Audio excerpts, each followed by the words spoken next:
Seja bem-vindo para esse vídeo. E nesse vídeo daqui eu vou fazer a análise do empate em 2-2 entre Corinthians e Racing. Resultado muito ruim para o Corinthians, né? Saiu perdendo muito cedo, conseguiu virar o jogo muito rápido. E aí no segundo tempo, quando parecia que ia levar esse 2-1 até o final, toma um empate. E enfim, vou fazer a análise aqui completinha, beleza? Só antes de tudo, solta a intro. Bom, então vamos lá. Primeiro falar como é que foram os gols da partida, né? Primeiro gol da partida, que nem eu falei, muito cedo. Gol marcado pelo Salas. Um lance que sai de um chutão do Arias, tem um desvio do jogador do Racing. Lance que me lembrou muito no jogo de ontem, que eu trouxe análise no canal aqui também, do Bayern de Munique contra o Barcelona. Aquele gol que o Fermin Lopes dá a escorada nas costas do Kim Min-jae, dá o passe para o Lewandowski fazer o gol. Muito parecido, o jogador do Racing usa o braço nas costas do Kaká. O Kaká acaba não conseguindo cortar da forma certa, né? Sobra para o Salas. O Fagner não acompanhou ele muito colado. Ele encobre um golaço, é muito mérito do Salas também. Eu achei que o Hugo poderia até ter pulado, pelo menos tentado, né? Ele ficou sem reação, grudado no chão. E saiu o gol do Racing ali muito cedo. É... Enfim, a gente vai debater mais sobre os gols na hora de aprofundar a análise, mas a princípio é isso. Aí o gol de empate do Corinthians sai com o Yuri Alberto, jogadaça do Memphis.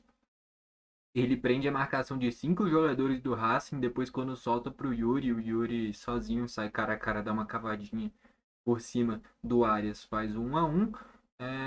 Momentos antes da chuva apertar, né, e aí o jogo ficar mais pegado do que naturalmente já seria, o Yuri recebe a bola pela esquerda, né, corta pro meio, finaliza muito bem, um chutaço, um tiro, faz o 2-1. E aí no segundo tempo, o Martiena, volante do Racing, sai tabelando, dá caneta. Cara, o cara virou um monstro do nada. Tabela com o centroavante. E aí, com o gramado molhado, cara, ele dá um chute cruzado rasteiro que a bola acelera. E ele não tem o que falar, não tinha nem muito que o Hugo fazer. Foi um chute muito bom. Talvez o erro, a gente vai aprofundar aqui na análise, seja da marcação ali no meio que deu todo esse espaço para ele criar toda essa jogada, né? Enfim, foi assim os gols. Vamos aprofundar aqui no desempenho dos jogadores, começando pelo mandante, o Corinthians. No gol, o Hugo, cara, o Hugo não foi muito exigido, não me lembro de nenhuma defesa assim muito difícil dele. Nos dois gols do Racing, o primeiro, que é o do Salas, que nem eu falei, que o Salas encobre o Hugo, eu achei que pelo menos o Hugo podia ter pulado, cara. Se o Hugo pula, talvez ele alcançasse. Talvez não seja falha, mas pelo menos tentava. Ele ficou só olhando a bola entrar. Eu achei que faltou ter um poder de reação maior ali. E o segundo gol, ali eu acho que é indefensável. Um chute cruzado, rasteiro com gramado molhado é muito difícil. Teria que ser muito rápido para alcançar essa bola. Então eu acho que nos dois gols do Racing, no segundo não tinha o que fazer. Poderia fazer um milagre e defender? Poderia, mas eu acho que está longe de ser falha. Agora no primeiro gol eu achei que tinha que ter um mínimo de reação. Ele ficou estático, grudado no chão. E eu achei que poderia ter ao menos ter tentado, né? Foi o que aconteceu. Na linha de defesa, eu achei que o Bidu, no geral, fez um jogo bom, tá bom. Já na direita, o Fagner não foi tão bem. Na criação, o Fagner errou muitos passes. Eu não tenho a estatística aqui, né? Mas nos 30 primeiros minutos, cara, ele deve ter errado pelo menos uns 7, 8 passes forçados, bola na fogueira, mal na marcação. O Fagner fez um jogo bem abaixo, bem ruim, tá bom? Já faz um certo tempo que o Fagner não é mais uma unanimidade no Corinthians. Já chegou a ser lateral de seleção brasileira jogando pelo próprio Corinthians. Titular na Copa do Mundo de 2018 em alguns jogos. Contra a Bélgica, por exemplo, na eliminação do Brasil ele jogou, né? Enfim, mas de uns tempos para cá bem abaixo. Não à toa, para mim, o titular do Corinthians é o Mateuzinho. Não porque tecnicamente ele seja melhor, tá? Talvez o Fagner ainda seja melhor que o Mateuzinho tecnicamente. Mas o Mateuzinho é muito mais novo, o Mateuzinho é muito mais rápido.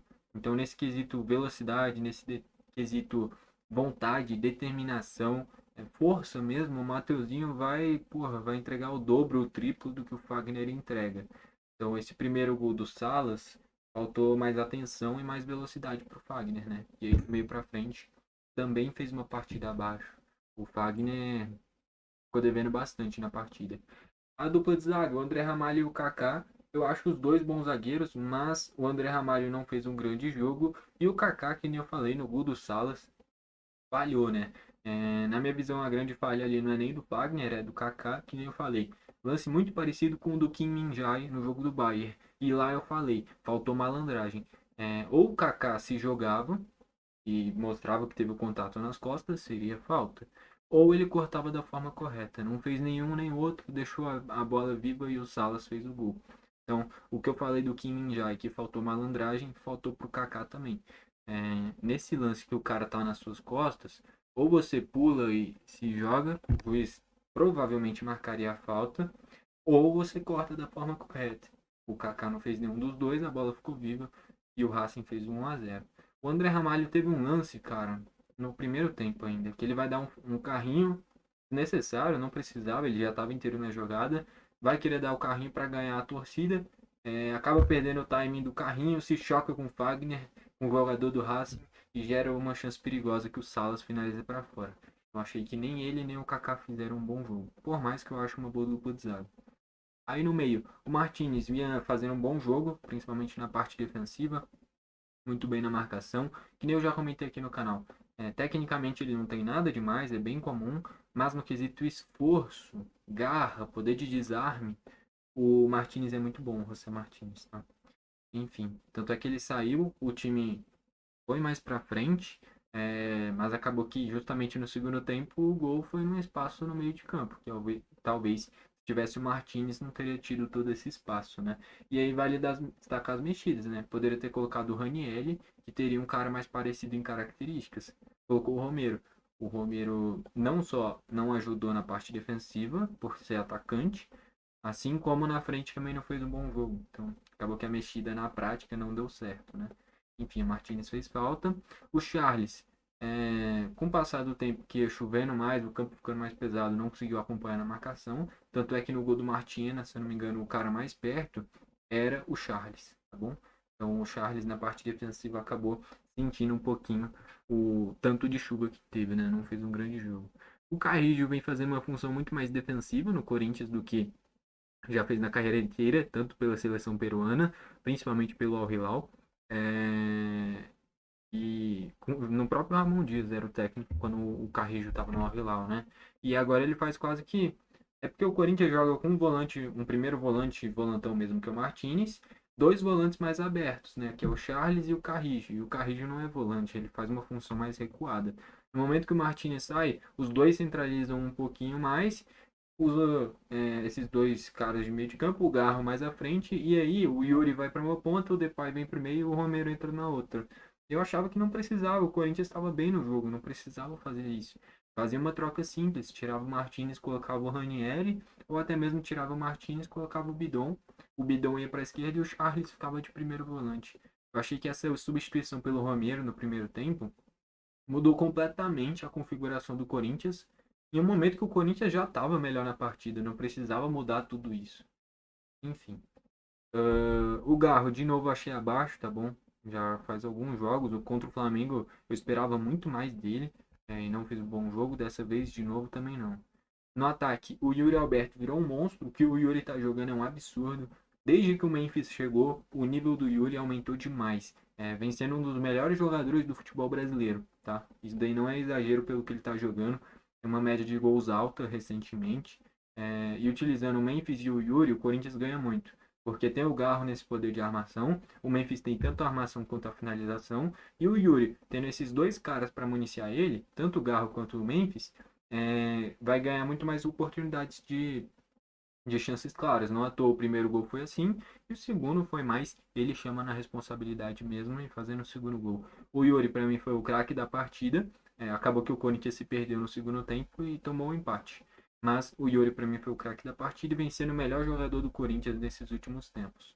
E o Memphis fez um grande jogo nesse quesito armação. Acho que talvez falta mais esse poder de definição. É um cara que tem poucos gols pelo Corinthians, né? Só tem um gol até agora, que foi aquele de falta contra o Atlético Paranaense. Qualidade ele tá mostrando que tem de sobra. Controle de bola tem de sobra. Visão de jogo tem de sobra. Mas gols, finalizações, tá faltando mais. Beleza? E a gente sabe que ele pode entregar isso. Entraram o Mateuzinho na direita, que nem eu falei, hoje rende muito mais que o Fagner. O Romero entrou aberto pela direita também. O Bidon entrou no segundo tempo no meio de campo. O Alex Santana entrou no lugar do Charles, também já cansado. E o Coronado faz na armação também no lugar do Garro, beleza? E o Coronado também não entrou bem. Assim como foi no jogo contra o Flamengo. A mesma questão, a mesma coisa. Que nem eu falei contra o Flamengo. No momento que você precisa construir o placar, aqui até estava 11 contra 11, mas era uma linha de 5 defensores. Contra o Flamengo a mesma coisa. O Flamengo com a menos e linha de 5 defensores. Cara, você tem que rodar a bola de um lado para o outro de forma rápida até chegar a um ponta em condição de quebrar a linha de defesa e gerar um cruzamento ou um chute. E tanto o Garro quanto o Coronado não conseguem se adaptar nesse formato de jogo. É sempre bola forçada, virada de jogo desnecessária, chute de muito longe, que não rende em nada. Você basicamente perde a posse e dá a bola para o adversário. Tanto o Garro quanto o Coronado não se adaptaram bem nesses dois jogos em que o Corinthians precisava ter mais a bola, paciência e ao mesmo tempo girar a bola de um lado para o outro. Os dois forçando muito e estragando as jogadas do Corinthians. Qualidade eles têm de sobra, mas que nem eu comentei na análise contra o Flamengo, essa característica de forçar uma jogada mais difícil, diferente assim, é quando você está num jogo muito aberto, em que tem um contra-ataque, tem muito espaço. Quando o adversário já está moldado para se defender e está fechadinho, é muito difícil de você encontrar um passe, uma chance clara dessa forma, tá bom? E os dois não conseguiram captar essa forma de jogar nesses dois cenários. Do lado do Racing, o Arias fez uma grande defesa e um cabeceio, acho que foi do Kaká, num cruzamento do Memphis no primeiro tempo. Fez uma grande defesa, a principal do jogo dele.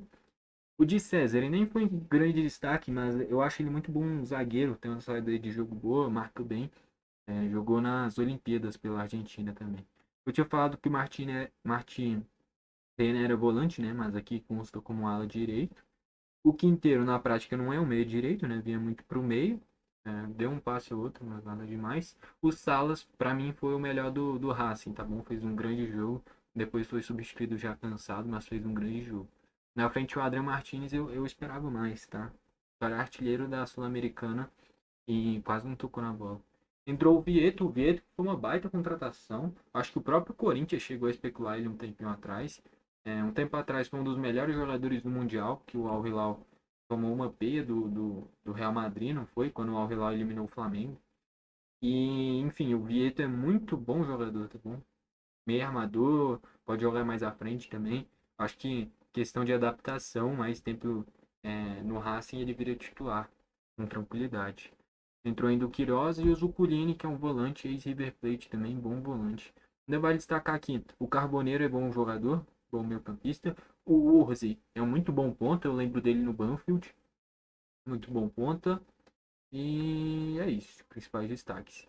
Estatísticas: 13 chutes do Corinthians sendo 4 a gol, 8 do Racing sendo 4 a gol. Posse de bola 60% para o Corinthians, 40% para o Racing. Então, que nem eu falei, faltou mais volume de jogo para o Corinthians. Precisava construir o placar e deu só 4 chutes a gol, sendo que 2 entraram. Basicamente 50% dos chutes a gol do Corinthians eram gol, então é um aproveitamento bom. A questão foi o volume de jogo, que faltou gerar mais, ainda mais pela necessidade da vitória. Faltas: 8 do Corinthians tendo um amarelo, 15 do Racing tendo 3 amarelos, escanteios 2 do Corinthians, 4 do Racing.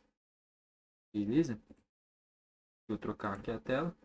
No geral é isso, então o craque da partida para mim, que nem eu já destaquei, é o Yuri Alberto. Quero saber para você quem foi, comenta aí embaixo.